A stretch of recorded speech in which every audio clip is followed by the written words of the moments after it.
নমস্কার বন্ধুরা, সাথী বাড়ির ব্লগ, সাথী বাড়ির রান্নাঘর। এই যে রুলি মাছ আজকে এনেছি।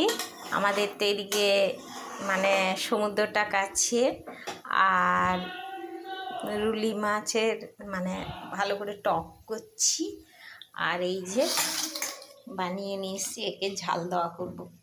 এটা কি মাছ যারা জানো না আমাকে কমেন্ট করবে আর দেখে না।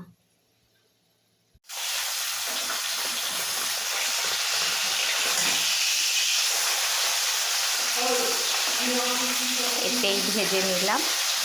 এই যে মাছের যে ঝাল দেওয়াটা করবো, এতেই মাছ ভেজে নিলাম। দেখুন, আলু ভেজে সরিয়ে দিয়েছি, এবার মাছ ভেজে নিলাম। এটা ঝাল দেওয়া করব। আর এটা টক হয়েছে, তেঁতুল দিয়ে টক করেছি আর মাছের ঝাল দেওয়া করেছি। কারা কেমন করে করেন বন্ধুরা কমেন্ট করতেন। আমি তো এতেই ভেজে নিলাম। আর রুলি মাছ তো বেশি ভাজা যাবে না, টাটকা মাছ পুরো।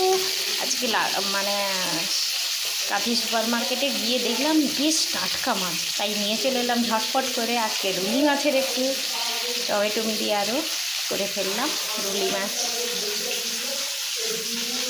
একটু অল্প আলু দিয়েছি, এই যে আলুটা ভেজে রেখে দিয়েছি, আলু টমেটো লঙ্কা চিরা পেঁয়াজ দিয়ে ওটা নেড়ে দিয়েছি। দিয়ে এবার মাছের একটু আঁশটে জলটা মারবো, দিয়ে এবার সর্ষে বাটাটা দেবো। দেখতে থাকুন বন্ধুরা, সাথী বাড়ির ব্লগ। ঝাল দেওয়াটা বসিয়ে দিলাম। দেখুন পুরো এটা মাখা মাখা হবে।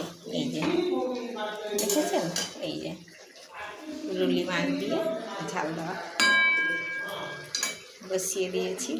আর খুব এই শীতে নোনা মাছটা ভালো টাটকা পাওয়া যায়, তাই নিয়ে চলে এসেছি। আর খুব ভালোই লাগে টাটকা টাটকা নোনা মাছের ঝাল দেওয়া, টক ভাজা, পেঁয়াজ বাটা দিয়ে যদি ভাজা করা হয়, হ্যাঁ শুধুও যদি করা হয় একটু রসুন পেঁয়াজ বেটে মাখা মাখা, সেটাও খুব সুন্দর লাগে বন্ধুরা। কারা কেমন খেতে ভালোবাসেন বলবেন। আমার তো এটা দারুণ লাগে, দারুণ।